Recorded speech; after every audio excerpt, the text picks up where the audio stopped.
Tonight on To The Point. I'm signing an executive order to open up the pumps and valves. Days since Trump's orders to override California's water policies, what they could mean for families and millions to our south. There's been misinformation spreading online about California's water system. Tonight, we're debunking those claims. Plus chaos in the White House over a Trump-ordered funding freeze, what could happen with federal grants and aid, and where the president says he's now planning to send migrants, and the response from Northern California cities as more arrests are made. Good evening. As always, thank you so much for joining us on To The Point. I'm Alex Bell. We are following several headlines out of Washington tonight, but first, we want to debunk many claims being made. President Trump has put water management in the state back in the spotlight following the LA wildfires. He wants to boost supply in Southern California, but will his recent directives do that? Tonight, ABC 10's Jeannie Nguyen is taking claims made to the experts.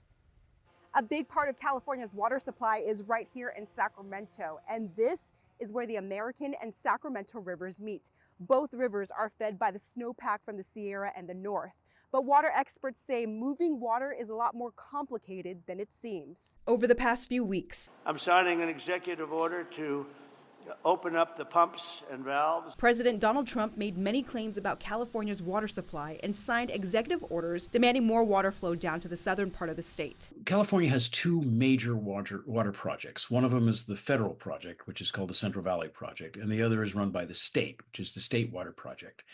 Both projects basically take water from the same areas, which is in the Sacramento Valley, and that water has to pass through the Sacramento-San Joaquin Delta. Jeffrey Mount, a founding director of the Center of Watershed Sciences at UC Davis, a PPIC senior fellow, says the system is closely intertwined, delivering water to different parts of the state. So there's two facilities which are practically side by side, and often actually exchange water. So they work under what's called a coordinated operating agreement. As Trump claims more water from the north would have helped the Los Angeles fires. We want to get that water pouring down here as quickly as possible and let hundreds of millions of gallons of water flow down into Southern California. Mount argues Trump's executive order will do little to nothing for Southern California. The flow and water quality standards that are set forward by the federal government and the state government. So it's very closely intertwined. It's very difficult to disentangle these two. Mount responding to Trump's Truth Social post this week, saying the military entered California and, quote, turned on the water flowing from the Pacific Northwest and beyond. There is no big valve or anything that the Army can come in and turn that will result in gobs of water.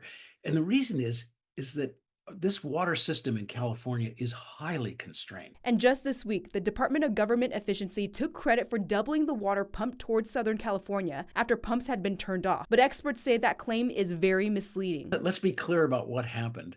They shut down the pumps for the federal project, in particular, for maintenance. They do that all the time. While there are a lot of questions about Trump's executive order, the Westlands Water District believes Trump's order will ultimately help the Central Valley because of potential changes to the Central Valley project. I think this executive order would help Central Valley farmers and communities, but I think it would help also the entire state by taking a fresh look and making sure that we're maximizing water supplies to everyone. All right, so I want to go ahead and bring in Jeannie, who's been following this for us. We know this is a very complicated topic, but I do want to address something because the State Water Project, they just announced that they are increasing their water deliveries, right? Alex, yes, the State Department of Water Resources says they've increased their deliveries up to 20% of requested supplies, up from 15%, and that is because storm runoff into the state's reservoirs came in higher than forecasted. They added in another news release this week that California reservoir levels are at historic highs, contrary to what President Trump has been claiming, Alex. All right, Jeannie, thank you so much. Let's go ahead and bring in meteorologist Carly Gomez, who is joining us tonight with a closer look at our reservoir levels in the state right now. Carly. Yeah, we had a very nice start to the water year in November and December, really bumping up those reservoir levels at capacity, almost 80% for Trinity and Shasta up there, Oroville 75%. It's where we start hitting Folsom South. We start seeing some of those numbers dwindling down about 37% of capacity, but still all these numbers are pretty good when it comes to percent of average for this time of year, over 100% to the north. And then everything from Folsom South starts dwindling down from 81% down to about even 50% and lower. As we take a look at this, we're getting even lower here in capacity numbers. But these are much smaller reservoirs, so they do hold less in capacity, but they really have been storing quite a bit of that water. So all the water they've gotten, they've been holding on to pretty tightly so far. But we're going to be seeing increased releases, and that's also because we're also getting incoming storm systems headed our way, which will also help replenish some of these reservoirs. And take a look at our drought monitor. You can even see here how much we've been impacted by the rainy season. From Sacramento north, no drought. And again, that is because we got a lot of rain. Everything from the Central Valley south, you can see really hit with drought. Of course, we'll talk more about these impending storm systems headed our way, how much rain and snow may be coming. All right, Carly, thank you so much. Tonight, places across Northern California are taking steps to reassure the immigrant community amid the Trump administration's crackdown. The city of San Francisco has reaffirmed itself as a sanctuary city. This generally prohibits city employees from working with federal law enforcement on immigration matters. And we also spoke to the Mexican consulate here in Sacramento today. They say that they have received direct orders from Mexico's president to support the immigrants they serve. Their main job is to provide assistance with documents such as passports and to protect Mexican nationals. And tonight, President Trump says that he is directing the opening of a detention center at Guantanamo Bay, Cuba. He says that he plans to send migrants who are living illegally in the United States and cannot be deported to their home countries. We have 30,000 beds in Guantanamo to detain the worst criminal illegal aliens threatening the American people. Some of them are so bad we don't even trust the countries to hold them, because we don't want them coming back, so we're going to send them out to Guantanamo. This will double our capacity immediately. The U.S. military base has been used to house detainees from the U.S. war on terrorism. Trump today also signing the first bill of his second administration. It's called the Laken-Riley Act. The law mandates that people who are in the U.S. illegally, who are accused of theft and violent crimes, be detained and potentially deported even before conviction. It's named after a 22-year-old Georgia student who was killed by an undocumented migrant last year. Trump also signed more new executive orders today. It includes one to help combat anti-Semitism on college campuses, two others on education, one cutting federal funding to K-12 schools that teach, quote, radical gender ideology and critical race theory. The other directs the Attorney General to pursue actions against school officials and teachers who, quote, sexually exploit minors or practice medicine without a license through social transition practices. Robert F. Kennedy Jr., President Trump's pick for Secretary of Health and Human Services, faced senators on Capitol Hill today. Kennedy Jr. ran a failed independent presidential bid last year before joining Trump's campaign, and he became a beacon for vaccine skeptics, one of several positions that were under scrutiny today. Here's Christiane Cordero with the latest from Washington tonight. Today, Robert F. Kennedy Jr.'s path to become the nation's top health official went through Capitol Hill. Under scrutiny, Kennedy's past false claims that no vaccine is safe and effective, despite decades of research crediting vaccines with saving lives. He now says he's not anti-vaccine. I support vaccines. I support the childhood schedule. Senator Bernie Sanders confronted RFK Jr. about these baby onesies sold on the website of an organization he founded, printed with unvaxxed, unafraid, and no vax, no problem. Can you tell us now that you will, now that you are pro-vaccine, that you're going to have your organization take these products off the market? Senator, I have no power over that organization. I'm not part of it. I resigned from the board. That was just a few months ago. You founded that. You certainly have power. Democrats also pressed RFK Jr.'s changing position on abortion. Once staunchly pro-abortion rights, he now says it should be up to the states. Exactly when did you decide to sell out your life's work and values to get this position? I agree with President Trump that every abortion is a tragedy. So what you're telling us, just to be clear, because my time is limited, is that regardless of what you believe, regardless of what values you have, if President Trump tells you to do something, you're going to do it. Republicans today offered little resistance to his nomination. I have no doubt that you will be confirmed and you are going to do such a solid job for the people of this country. And a room packed with supporters cheered Kennedy on. Tomorrow, Kennedy faces another Senate committee. If all Senate Democrats voted against his nomination, RFK Jr. could afford to lose as many as 3 Republican votes. and still be confirmed. Christiane Cordero, ABC News, Washington. Still ahead onto the point, the confusion in the White House. Tonight, our political experts help us break down the latest on the federal funding freeze. A weather impact alert headed our way as it starts moving in for us Friday through Sunday morning. How much rain and snow may be in the forecast?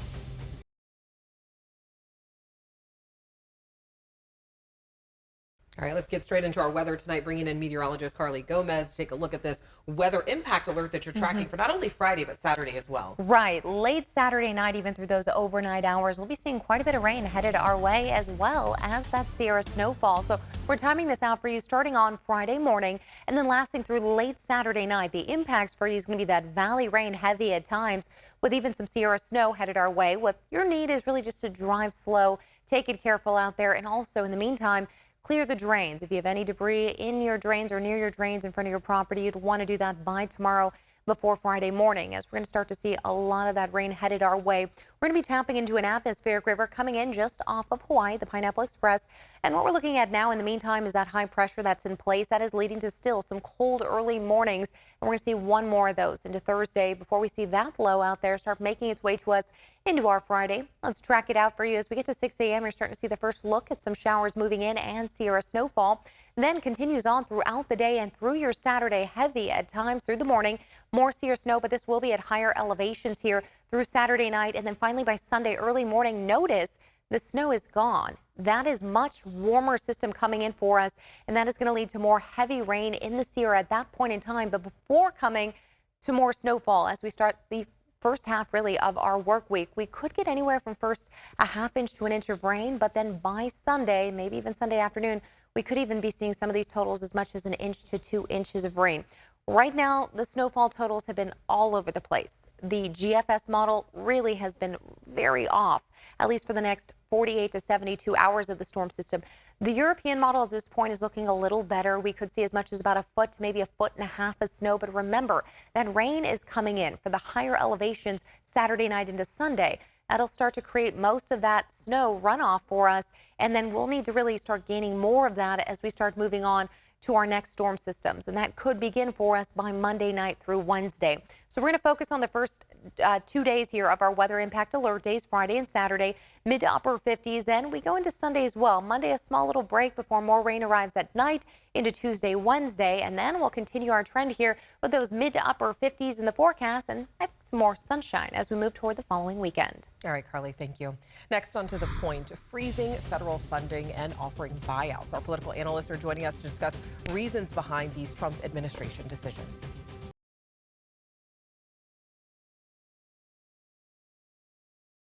Welcome back. President Trump's office has rescinded a memo regarding freezing spending on federal loans and grants. This comes after the order sparked widespread confusion and legal challenges across the country yesterday. Trump's underlying executive orders targeting federal spending in areas like diversity, equity, and climate change, they do remain in place. Administration officials say the pause is necessary to review whether spending aligns with Trump's recent executive orders. So I want to go ahead and bring in our political insiders now. We have Roger Salazar, who has worked under the Clinton administration, as well as Governor Gray Davis. We also have Greg DeLuce. He is currently the communications director for the California Republican Assembly. So good to see you guys again in the new year. Thank you for being here. Good to see you too. Good to see you. Happy New Year. Yes, absolutely. So I first want to talk about the federal funding freeze that we just mentioned. Why do you think the Trump administration is doing this? And I'll start first with you, Craig. Well, I think he wants to make sure that the spending that's taking place is, number one, it's in line with what it is that his administration and the executive orders that he's put forth. He wants to make sure they're in line with that. And that quite frankly, that money is being spent wisely. Just a few great examples. There are 3 NGOs that are facilitating the illegal immigrant, the illegal border crossing issue we have at the southern border. They've seen their budgets increase from a little over $500 million to over $2 billion in just a few years. That's not consistent with his executive order. He wants to make sure that that sort of spending doesn't continue. We saw $50 million go to fund condoms in Gaza. I mean, at this point, what he's saying is we're going to take a few minutes and we're going to take a look at where money is being spent. We're going to make sure that it's being spent efficiently. I think what are your thoughts? I heard you laughing over there. Sorry, the $50 million in condom thing is just ridiculous. First of all, it's not even true. But the fact of the matter is, you know, look, Trump is all about being he's an entertainer. This is all very performative right now. It's clear by having to rescind this that they couldn't write a memo that wasn't confusing the heck out of everybody. There were reports of people's programs, especially direct payments to folks who are getting cut, and they kept the press secretary was saying that they weren't getting cut, and nobody could figure out what the heck was going on because of the way they wrote it. I think the whole thing was done for show. And again, the president has every right to decide, hey, I want to make sure these things align with my priorities. But they got to they got to get their act together first before they start doing a bunch of this stuff, because you're going to get a lot of these types of missteps along the way. Right now, this first couple of weeks is probably going to be the highest point for Trump and his presidency, if he continues to have missteps after missteps like these ones, that popularity is going to drop dramatically. I'll tell you, the one thing that's important to note is, and this is when you do start this early in an administration, this memo did not come out of the White House. It came out of the Office of Budget Management. So clearly, his staff isn't there yet. Roger's correct. They do need to make sure that they have greater clarification as they move forward and be more deliberate as they go forward. Yeah. But yeah, obviously there was a miscommunication between OBM and the White House. On Tuesday, a federal judge temporarily blocked the order. What legal challenges do you think the administration is going to face from this executive order? Well, obviously, the state of California is going to be challenging. Everyone's going to be challenging anything that Donald Trump does. But in the end, I think what's going to wind up happening is Donald Trump made a promise that he was going to do things. And sometimes, if nothing more than proposing things that he is going to do, and even if he winds up getting pushback either from the legislative branch or from the judicial branch, he can still chalk it up as promise made, promise kept. Yeah, I think for Trump, a lot of this is going to be a lot of how far can I push this envelope? Whether it's this federal freeze or whether it's some of the other executive orders. Whether it gets challenged or not, he's going to put it out there. He's going to put it out there, and he's going to see if he can get the courts. And remember, just because one judge says one thing, it's going to work its way up. And he'd like to see some of these things adjudicated at the Supreme Court to see if how far he can push those. Same thing was with firing the inspector generals, for example. He was supposed to give 30 days notice. That's under the law. He didn't do that. But again, if nobody's going to call him on it, if the Republicans in Congress are going to say, hey, that's fine, then he's going to continue to try and see how much he can push that envelope. And it's incumbent upon the Congress and Democrats in particular, in this case as the opposition, to try to raise as much noise as they can and say, hey, look, let's put the brakes on some of this stuff that he's trying to do, because he's going to continue to try and get up as close to the line as he possibly can and push as far as he can over it. I do want to talk about the federal workers buyout, and this is something that just came out yesterday. And if you're not caught up to date, just really quickly, President Donald Trump, he did continue the federal government. Just yesterday, he offered buyouts to all federal workers. Now, this is about 2 million federal employees, saying that they can resign if they want. They just have to do it by that February 6th deadline. So with this announcement, Roger, I'll start with you. Was this a surprise at all to you, or did you think this was going to happen? No, it's not really. Again, if anybody took a look at Project 2025, this is part and parcel of what they were going to be trying to do all along, is to basically redo the entire federal workforce. The Trump administration and Trump and his supporters strongly believe that there is a deep state, and those are their words, and they're going to try to root it out the best way possible. Now, I'm going to give some advice to those federal workers. Trump has a long history of reneging on his promises to his workers, to his contractors, to his consultants, to people on his own team. He has a hard time committing to his own word, much less, a federal employee. So I wouldn't take any offer as solid gold, when it comes from Donald Trump. I have about 1 minute here. Craig, I want to ask you, why do you think the Trump administration is doing this? Can you give us some insight? One, I believe it's a cost-saving measure. We've done that on the school board, in my school district. We offer retirement incentives in order to get higher paid employees to potentially retire, so that we can keep the lower cost employees. These are folks who are probably already thinking about leaving, and that's who he's talking to right now. People who are like, I just can't work for Donald Trump. Maybe they've got Trump derangement syndrome and they just can't see themselves doing it. This is their way out if they want out. And this is their way out if they want out. I got 30 seconds before we go, and I want to ask you, do you have concerns that the Trump administration is moving too fast, too soon with all these executive orders, or do you think this is part of the bigger plan that was established before he even got here? Well, keep in mind, he's only got one term. Yeah. And of that, you have to figure he's got 2 to 2.5 years before he's considered a lame duck. And a lot of that depends on on how the midterms go. So he realizes, he learned from his first term that he's not going to allow Congress, in particular the Democrats in Congress, to slow down what it is that he needs to do. He's got a short time. He's got a lot of things to do in a short time to do it. Roger, I wanted to ask you, but I'm so sorry. My producer's making us wrap. But do not worry. This conversation is continuing. You can catch it on our ABC 10 Plus streaming app. We'll have more with our political experts coming up tonight. We'll be right back after this break. Thank you both.